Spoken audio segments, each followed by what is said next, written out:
Hey everyone, Off the Mic Sports Network here, reacting to the CFP. The 12-team playoff is here. We have finally made our first bracket. Everything is finalized. I needed a chance to sort of evaluate my thoughts on this thing and how this thing is going to go. Also, I've gotten to see some of the ridiculous discourse that's been coming on from SEC media people and athletic directors alike, which I will get to. But let's tell you the matchups and also the top four seeds. Let's start with the top four seeds. Oregon's number 1. Georgia's number 2. Boise State is 3. Arizona State is 4. Those are your top four seeds. They get byes into the quarterfinals.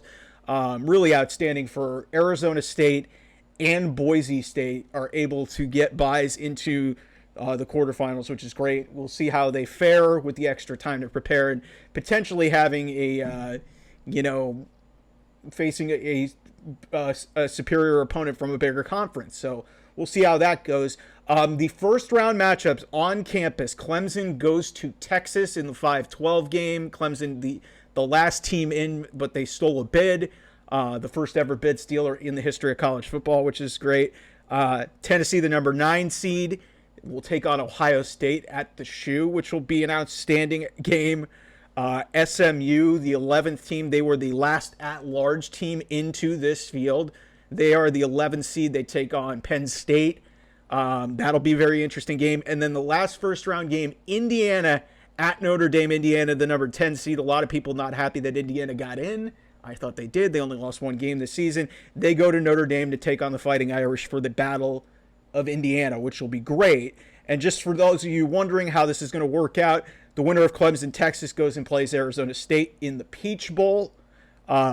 Tennessee and Ohio State winner goes to play Oregon in the Rose Bowl, which I'm very excited about, a potential Oregon-Ohio State rematch, which was one of the games of the year.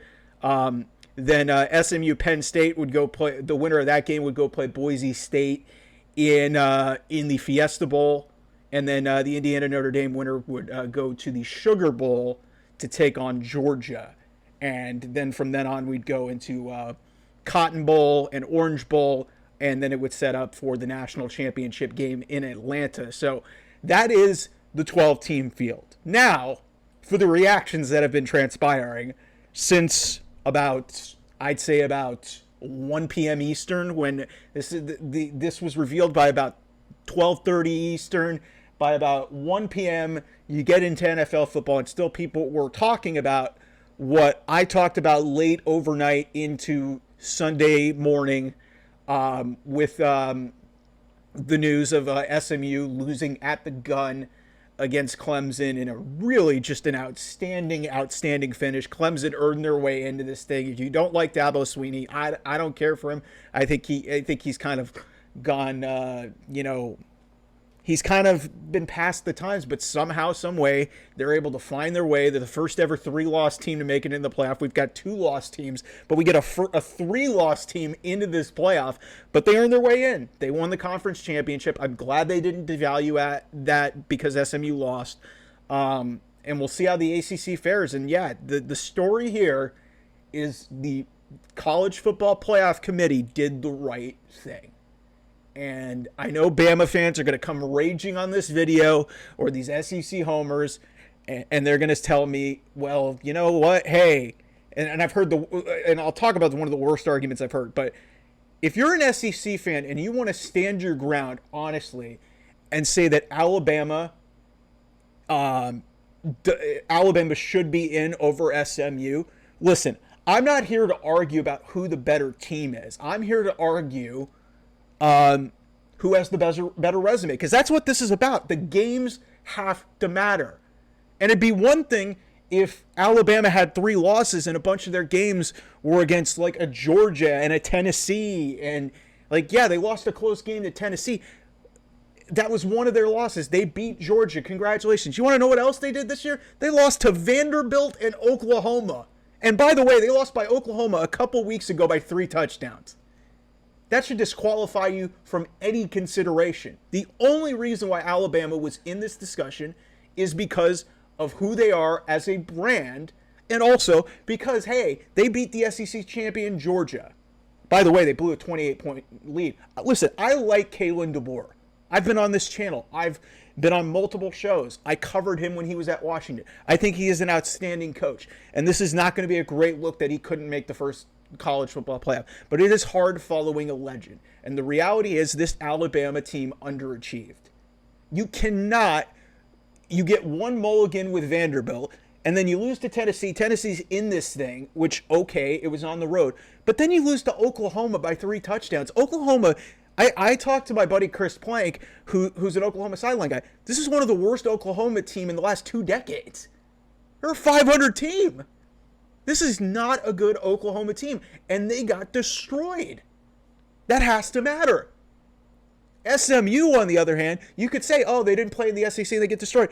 Guess what? We don't have that algorithm. We don't have that method. They played the games that they were done. By the way, they beat a 9-3 Duke team, which is a really good squad.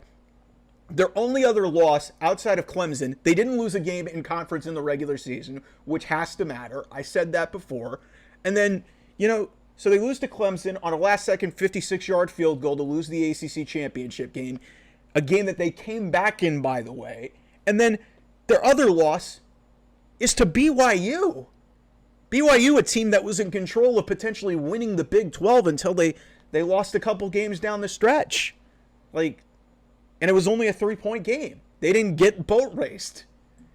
Again, these things have to matter. So if you're an Alabama fan, and this leads me into my next thing here in this reaction video, is Alabama and their athletic director, Greg Byrne, and I know Greg Sankey, the SEC commissioner, is going to complain about, 3 of his teams getting left out of this thing. South Carolina had a case. I think South Carolina had a much better case than Alabama.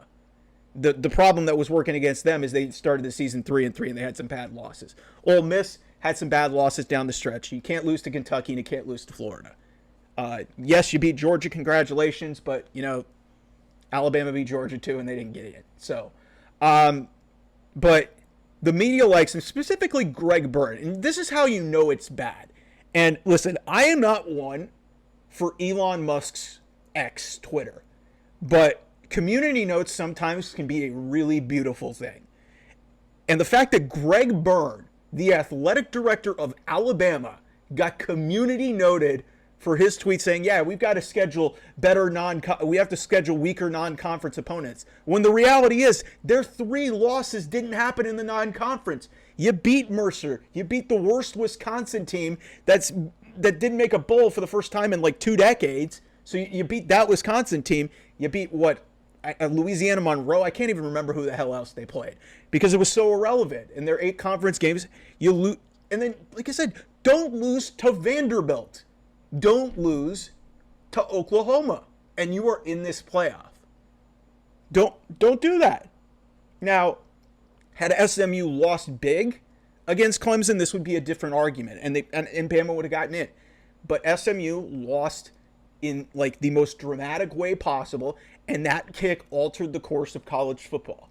And arguably the biggest brand of the last 15 to 20 years is not in the first ever 12-team playoff. And a lot of people are going to be pointing fingers. A lot of people are going to be stamping their feet. A lot of people are going to be bitching and moaning about what happened in this. But the right decision was made. The right decision was made. SMU is in this thing. And then I know what's going to happen. If SMU goes and gets destroyed by Penn State, well, Alabama would have made a better game. It's like, guys, at some point, we have got to talk about merit and talk about the games on the field. This cannot be about who's their favorite brand. This cannot be about what gets the best ratings. This has to be about, in the most chaotic college football season in a really long time, where everybody was losing and only one team made it through the whole thing undefeated. You have got to give the whole point of this playoff is give other teams opportunities. And SMU did absolutely nothing to lose their spot in this playoff. Clemson beat them fair and square at the end in an amazing finish. And the ACC gets 2 teams in and the SEC gets 3. And my message to the SEC, my message to Greg Byrne and everybody is, hey, you know what? Your conference is tough and it finally bit you in the ass this year. Don't start bitching and moaning about, hey, we need to schedule weaker non-conference schedules because that'll get us in. That's not going to make a goddamn difference. Go beat Vanderbilt. Go beat these other teams that you couldn't beat. Go beat Florida if you're Ole Miss. Go beat LSU if you're South Carolina. Like, win these games. And that's it. Win these games. That's the reason why Indiana's in this playoff. I don't care about their schedule. Indiana dominated teams. And they lost one game at Ohio State. Ohio State had 2 top 5 wins. Yes, they lost to Michigan. It was a terrible loss. They still deserve to be in this playoff. Here's the bigger question, and I said this on my channel. In regards to the SEC, let's keep this going. Maybe this will be an SEC hate, and I'll get a whole bunch of SEC people up in my mentions. And I don't really give a shit because, listen, I've been covering the Big Ten. I'm a Big Ten guy. I really don't care. But here's the reality. If you guys want to come at me and basically say, oh, SMU doesn't belong in this playoff because they didn't beat anybody, what the hell is Texas doing at 5? The hell is Texas doing at 5? Like, are you kidding me?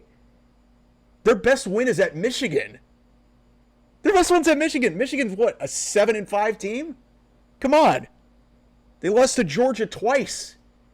Beat Florida. What did Texas do other than make it to the SEC championship game to earn the 5 seed in this first ever 12-team playoff? Frankly, I'll tell you this.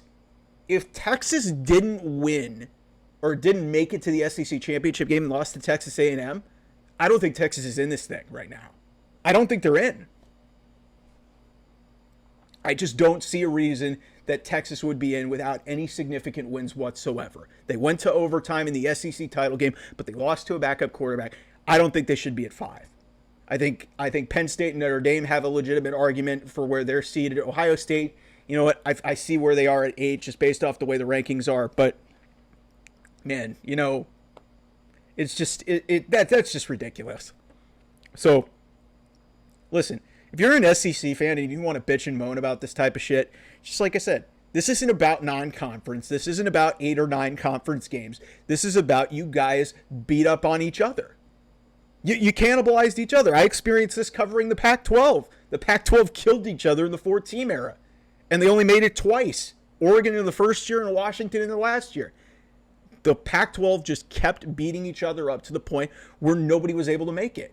And this year, the SEC was really good, and a lot of good teams showed up and beat each other up. And nobody was able to really get to the end of this thing unscathed. Everybody in that conference had at least 2 losses.